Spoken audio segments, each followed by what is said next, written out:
YouTube, welcome your beautiful faces back to the channel. Now, something a little bit different for you guys today. I show some quite horrific chess on this channel. It's never normally my own. Normally it's like subscribers or just random games I've come across that I think, Jesus Christ, I have to share this with people. But today I actually played a game and I thought, Jesus Christ, I have to share this with people. It is such a bad game. I think I play at like 60 accuracy. Bear in mind, I'm like 1500 elo, okay? Which isn't something to brag about, by the way. But you'd imagine that I'd be able to play a little bit higher than 60% accuracy. It happens to the best of us. But my word, I also play my greatest ever chess move in this game. And that's not even an exaggeration. I go from playing, quite literally, the worst chess game of my entire life to like my greatest ever chess move. Like, and I that's not an exaggerate. Like, you're gonna have to stick around till the end, guys. If you do enjoy this video, smash the like button, subscribe if you're new. Let's jump straight into this. My bloomin' word. Okay, I have the white pieces, and the game starts with the move e4. Okay, I've not blundered immediately. I've played a very normal looking first move, but outside of this, it goes pretty downhill pretty quickly. The opponent responds with e5, very symmetrical, knight f3 and knight f6. So this is actually a Petrov. I absolutely despise the Petrov, by the way. And I also despise the Stafford Gambit, which is like takes, they go here, and then I take, and then they take back either with the b-pawn. I think you can even take with the d-pawn, opening up the queen and bishop, but it's just so stressful going into a Stafford Gambit. So I avoid all lines of taking the pawn in the Petrov, and I just bring my knight out to c3. And try and get it into like a 4 knights game, because then I feel like I have a bit of power in like the sense that I want to take the direction I want to take the game in. We go into this 4 knights game, and now it feels like I can either go into like an Italian setup or a Spanish setup. I'm pretty sure you can play d4 here, but yeah, I opt for an Italian variation of this 4 knights game, just because I feel most comfortable in this. I mean, everyone plays the Italian, everyone knows how it works, it's not rocket science. Very slow game, very methodical game. Opponent just responds with bishop to c5. Now this is known as like the Yocco Piano, very symmetrical, obviously, as you can see that, whereby both bishops are on very active diagonals facing towards the king if it short castles. So things get a little bit dicey. Here I'm kind of regretting my decision to play knight c3, because in a Yocco Piano I like the main line where you play c3 and d4 and just immediately challenge the centre. However, I just play d3. Open up the dark squared bishop. I mean, I'm going to castle at some point. This just makes the most sense. My opponent short castles, I get the bishop out to g5. Now, this has all been very normal for the first 6-7 moves, okay? Like, opponent here plays h6, I drop my bishop back to h4, still maintaining pressure on this diagonal, and then my opponent plays bishop to e7. This is where things just decide to fall off a cliff. Like, I got 7 moves into the game, playing near enough perfect theory, granted, not difficult theory. But from here, it's just an all-out, I don't think I can swear on YouTube, so just use your imagination as to what I was going to say. I played the move bishop to g3. Now, there is a bit of common sense behind this. Number 1, this bishop is facing my bishop, and my dark square bishop's pretty strong. I don't want to lose it just yet. Number 2, I'm putting a lot of pressure on this e5 pawn. Number 3, my opponent decided to play knight to h5. Completely just accepting this pawn's death. I mean, d6 would have made the most sense, surely, you've got to think. And already, as you can see on the eval bar on the left of your screens, I'm +1. That does not last very long, okay? It is crazy how things quickly can change in chess when you suck. I opt to take the pawn, and now this is given as a mistake. It actually wants the knight to take. And then, like, if they take on g3, I just open up my rook, and this is oh no, it doesn't want me to open that up. Oh no, that would be very bad, wouldn't it? I'd have to take here first, I think. Yeah, you'd have to take here first, because otherwise, I'll just show you guys, if I just took this, then they can take this, and it's completely undefended, and I'm just down material. Oh wow. Okay, besides the point, I opt to take the pawn, okay, with the bishop. They recapture, and then I take with the knight. And now I'm sat in a very comfortable position, especially after my opponent plays knight to f4, because apparently we can sack this bishop. I mean, I do get it now, because if the rook takes back, I take, and if you were to take this, then I have the move queen f3, and your knight's pinned. I don't know, you can play like this to defend it, but then I just go g3 and you've lost it anyway, so it's, yeah, so I do understand why I can play that, but instead of sacking my bishop like an absolute psychopath, I just play queen f3 attacking the knight. Now, the knight has to move, okay, it has to retreat, and it does retreat to e6, and this is where, I don't know, I have a real affinity for attacking chess, guys. If you've been a part of this channel for a long time, you'll know that I just love to attack. I don't really care about my elo. I just like to have fun. I like to play exciting chess games. People call me the Mikhail Tal of beginners. I mean, that's kind of a self-invoked name, but if that wants to stick, I'd be very happy.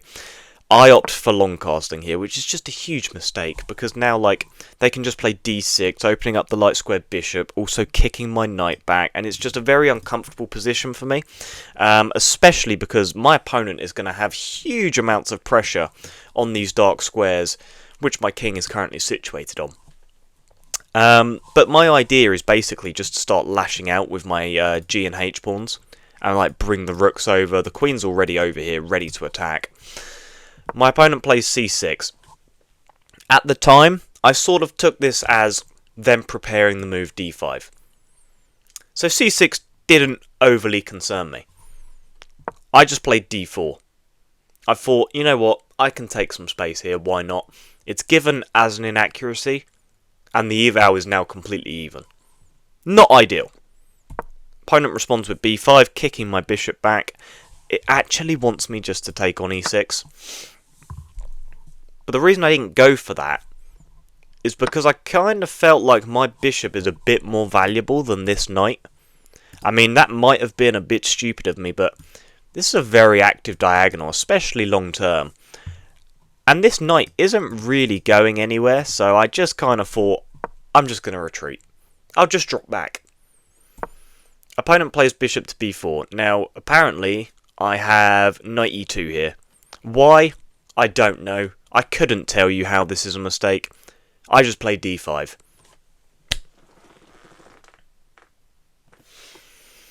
If you can't see why this is such a horrific move, then I don't know what to tell you, okay? I mean, I obviously missed it.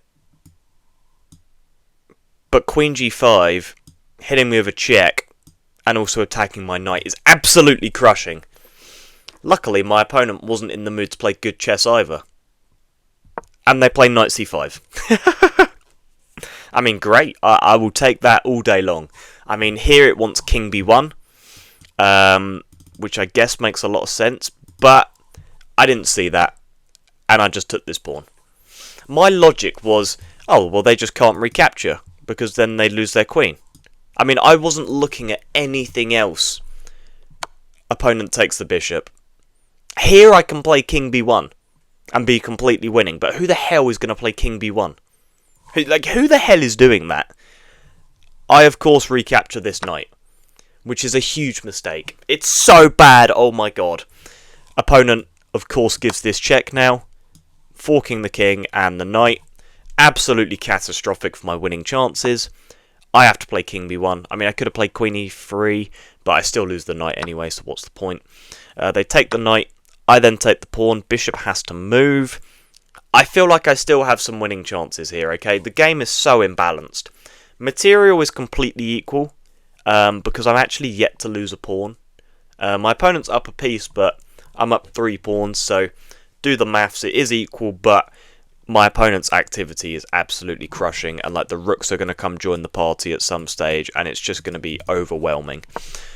I play knight d5. I figured a knight in the middle of the board is worth like a queen, surely. Like, not a queen, probably a rook, but it's just so powerful here, to the extent that this light square bishop surely has to trade it off. The answer to that is no, they don't. They can just drop this bishop back. And then I play queen d3. I'm just trying to centralise my pieces, try and get behind this pawn if I can. They bring the rook. I then take this pawn. I got a bit trigger happy.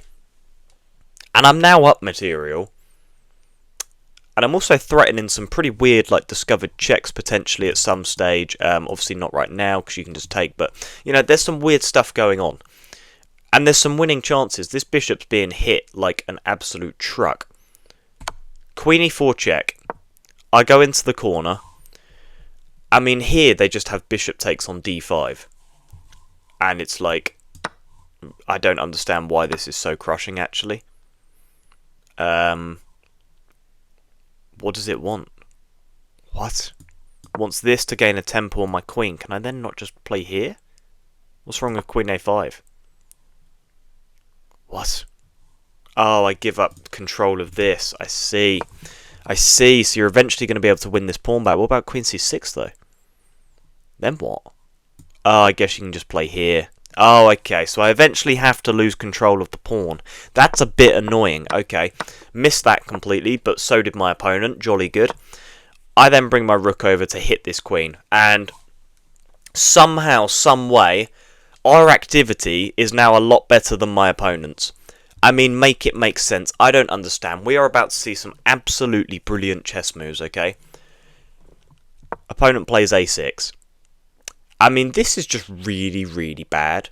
Number one, because, like, well, I could just take this bishop.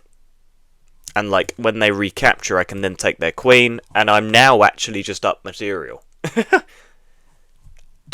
But, guys, I'm playing like an absolute moron, so I don't see that. And I just slide my queen over to a5, and all advantages lost again. Like, it's literally like a yo-yo. This eval bar is not having a good time. Luckily for me, my opponent doesn't play queen h4, which is apparently the best move. Why is queen h4 the best move? I guess you start targeting, like, all the pawns. But that can't be the idea. I need to evaluate this, like, in depth later on. But my word. My opponent here plays queen to g6. Now, this is actually really catastrophic. And this is where I'm able to play my best ever move. So, what I want you guys to do is actually pause this and just comment below. Do you see it?